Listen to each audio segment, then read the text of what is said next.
there's a larger sort of an ahistorical attack going on that's sort of wrapped up in this idea of critical race theory. And there's a sort of furor at the start of the school year that who's teaching this? We talked about this at the top of the episode. But that's really part of what's going on here, right? Yeah. Well, I think we owe it to our listeners to actually define what critical race theory is.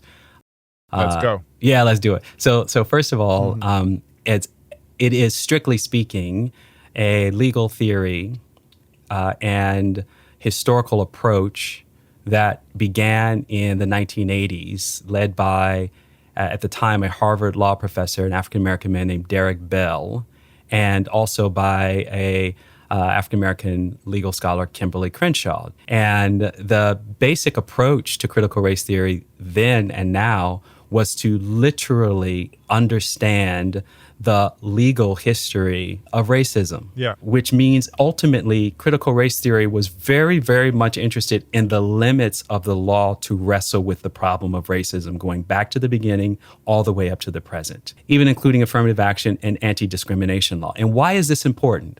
This is important because what critical race theory as a legal concept did and is still relevant is we still have limitations in our law with respect to dealing with the consequences of structural racism. The fact that any company might actually choose, let's just say, a preferential approach, even a reparative or reparations approach to redress its own history of discrimination is actually illegal in our law. And critical race theorists wanted to point that out because it wanted to say we have very limited tools legally to deal with this massive structure of racism and inequality. And that's it. That's what critical race theory is. Yeah, I was going to say this is a pretty obscure academic take and discipline looking at structural racism. It's not, listen, it's not something, you're a historian of this. It's not a term that I was especially familiar with before the right started throwing it in my face and saying it's everywhere. That's right.